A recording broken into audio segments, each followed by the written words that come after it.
সকল মুমিনের আরেকটি বৈশিষ্ট্য আলোচনা করতেছেন, ওয়াল্লাযীনা হুম লিআমানাতিহিম ওয়া আহদিহিম রাউন, যারা নিজেদের আমানতকে ও ওয়াদাকে পূর্ণ করে তারা সফলকাম।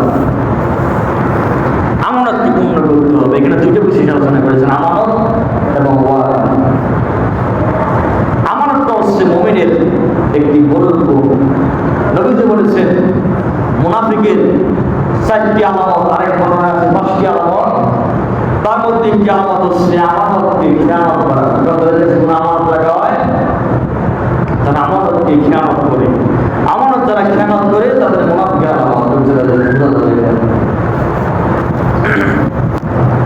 আমানত খেয়ানত করা মুনাফিকের আলামত, কিয়ামতের আলামত। রাসূল সাল্লাল্লাহু আলাইহি ওয়াসাল্লাম যখন দেখবা কিয়ামতের নিকটবর্তী হবে, তখন অযোগ্য লোকেরা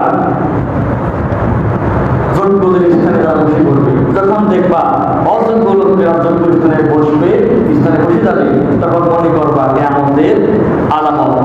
এটা হচ্ছে কিয়ামতের আলামত, আমানতের কিয়ামত।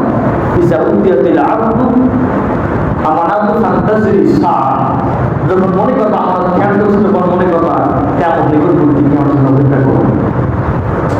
আল্লাহ রাব্বুল আমিন বলেন, ইন্নাল্লাহা ইয়া'মুরুকুম আন তু'আদ্দুল আমানাতি ইলা আহলিহা, তোমরা আমানতকে সৎ পাত্রে পৌঁছে দাও, আমানতকে যোগ্য স্থানে পৌঁছে দাও। আমানতের অনেকগুলি প্রভেদ রয়েছে। যেমন ভোটটা একটা আমানত। ভোট কি আমানত? সৎ এবং যোগ্য লোক যদি ভোট না দেন, এটা আমানতের খেয়ানত। কিন্তু সামনে মেম্বার চেয়ারম্যান বিভিন্ন কিছু আসবে, জলিল বিড়ি 1 প্যাকেট জলিল বিড়ি পেয়ে ভোট দিয়ে দেয়, আসে না নাই? এই 1 প্যাকেট জলিল বিড়ি পেয়ে ভোট বিক্রি করে, এটা আমাদের খেয়ানত। সৎ পাত্রে সমর্পণ করলে আমার ছিল।